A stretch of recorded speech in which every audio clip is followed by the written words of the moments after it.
देखें कि ये वही शख्स है जो आज फिजिकली रियासत के ऊपर हमला आवर है, लेकिन रियासत के ऊपर हमला आवर ये अब से नहीं है। जब 2018 में इसकी हुकूमत आई, इसी तरह का हमला इसने पाकिस्तान की इकॉनमी पे किया, मईशत पे किया, लैंड माइन्स बिछाई, बारूदी सुरंगें बिछाई, जो आज तक जिसका खमियाजा जो है वो पाकिस्तान भुगत रहा है, जिसके असरात पाकिस्तान में आज तक हैं।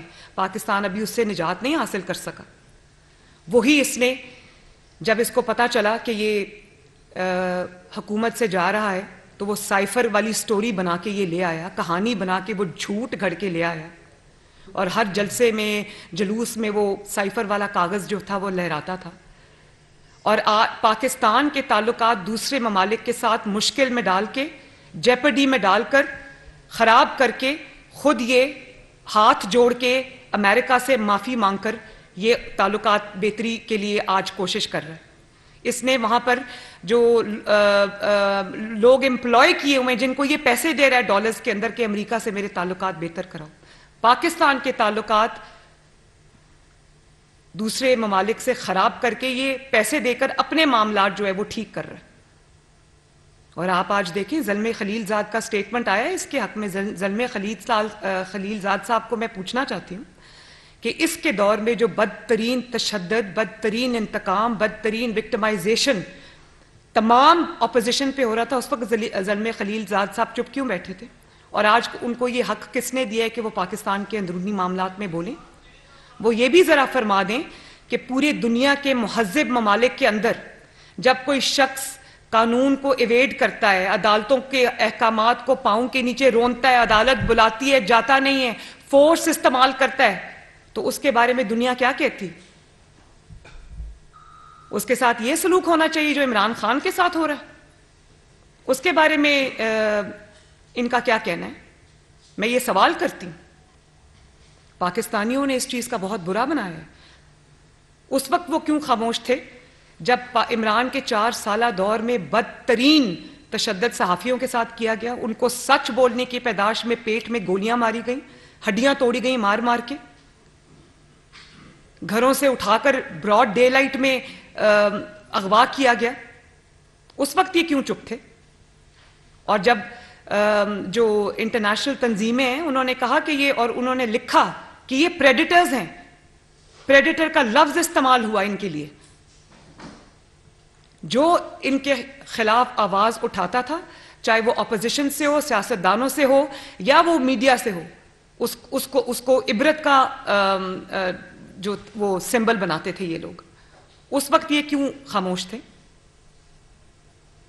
और जिस तरह से जिन लोगों की तरफ से आज इसके लिए आवाज उठाई जा रही है, इसमें कोई शक नहीं है, मुझे अब कोई शक नहीं है फॉरेन फंडिंग केस के बाद कि इसको पाकिस्तान में अनरेस्ट लाने के लिए, इंतशार लाने के लिए, एनआरकी फैलाने के लिए, सिविल अनरेस्ट फैलाने के लिए इसको लॉन्च किया गया पाकिस्तान में।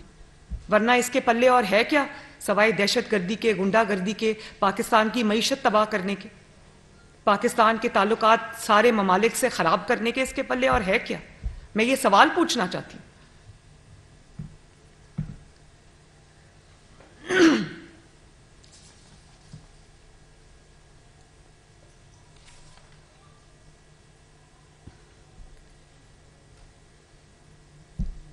और फिर आप ये देखें कि 3 दिन से इंटरनेशनल मीडिया पे इंटरव्यूज दे रहा है, झूठ बोल रहा है, पाकिस्तान का चेहरा दागदार करके बता रहा है, झूठ बोला। और चंद एक एंकर्स ने इसके झूठ पकड़े भी।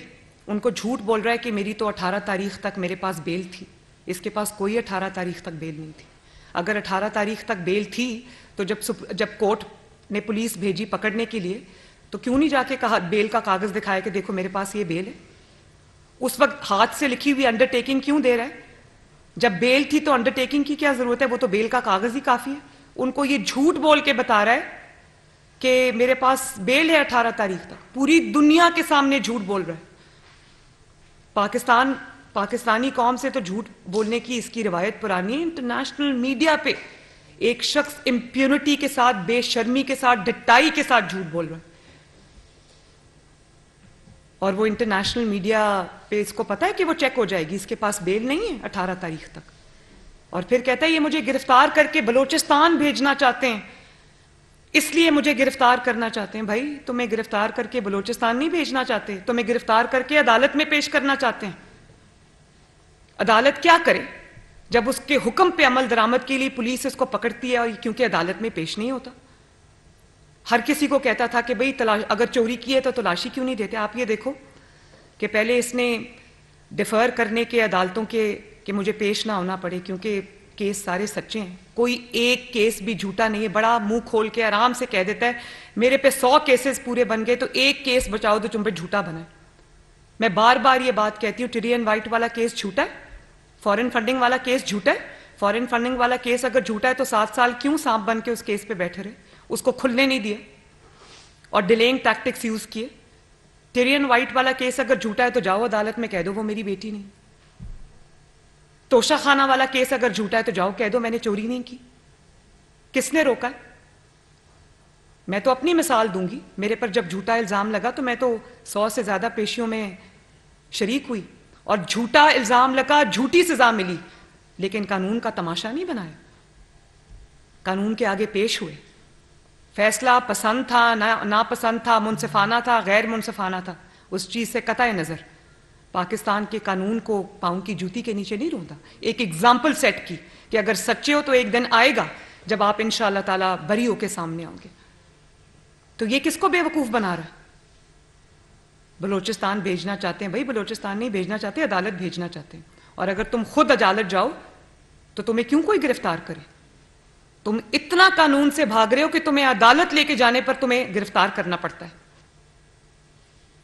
और मैं आज भी ये कहती हूं कि अभी इसको गिरफ्तार ना किया जाए, इसके मुकदमे चलाए जाएं, इसके मुकदमों में इसको पेश किया जाए। ये एक अंडरटेकिंग लिख कर दे तमाम केसेस में जो इसके खिलाफ चल रहे हैं कि मैं हर पेशी पर जब अदालत बुलाएगी मैं पेश हूंगा। तो मैं कहूंगी इसको अभी गिरफ्तार ना करें, जब इसके मुकदमात का फैसला हो जाए तो इसको गिरफ्तार करें, क्योंकि वो सामने फैसला दीवार पे लिखा हुआ है, इसीलिए पेश नहीं होता। और पेश होना ना पेश होना एक अलग बात है। अब वो किस तरह से हमला आवर है, मैं तो ये सोचती हूं कि जो ज़र्ब अज़्म में हमने मनाजिर देखे थे, जो रद्दुल फसाद में हमने मनाजिर देखे थे, जब दहशत गर्द होते हैं, कोई दहशत गर्दी का प्लानिंग कर रहे होते हैं, वो क्या करते हैं? वो गार में बैठकर, गारों में छुप कर वो वहां से ऑर्डर्स पास करते हैं। पॉलिटिकल तरीकों में, जमहूरी तरीकों में, जब किसी मकसद के लिए कोई पाकिस्तान के सियासतदान या किसी भी मुल्क के सियासतदान जब कोई तहरीक चलाना चाहते हैं, जब कोई कैंपेन चलाना चाहते हैं, जब कोई जमहूरी तहरीक चलती है, तो हमने तो यही देखा है कि जो सियासी लीडर होता है या जो जमात का सरबराह होता है वो फ्रंट से लीड करता है, वो सबसे आगे होता है, लोग उसके पीछे निकलते हैं। ये हमने तो यही देखा है, ये हमने पहली मर्तबा देखा है। ये तो हमने सियासी दहशतगर्द जमातों के साथ देखा है कि वो गारों से बैठ के ऑर्डर देते हैं। वही हो रहा है जमान पाक में, जमान पाक के बंकर से बैठकर बयानात दिए जा रहे हैं। जमान पाक, जमानत पाक की मेरे मुंह पे अब आ जाता है, क्योंकि है तो वो जमानत पाक की। जमान पाक के बंकर से बैठकर लोगों को कहा जा रहा है पेट्रोल बॉम्ब्स फेंको। कहां से आया वो पेट्रोल? कहां से आए वो पेट्रोल बॉम्ब्स? कहां से आया वो जो टेक्नोलॉजी है जिसके थ्रू आपने जो पेट्रोल बॉम्ब्स हैं वो बनाए? सियासी जमातों के हाथों में कभी आपने पेट्रोल बॉम्ब्स देखे? डंडे बरदार लोगों की फोर्स है। और आप ये देखें कि कितनी बड़ी इसने गलत हरकत की है कि पहले जब लॉन्ग मार्च था तो केपी से सिक्योरिटी फोर्सेस को लेकर आया, वहां पर तब इसकी खैबर पख्तूनख्वा में हुकूमत थी, वहां से सिक्योरिटी फोर्सेस को लेकर आया, वहां से जत्थे लेकर आया और इस्लामाबाद पुलिस पर हमलावर हुआ, उनके मुकाबले उनको लाके खड़ा कर दिया। आज क्या कर रहा है? आज भी यही कर रहा है।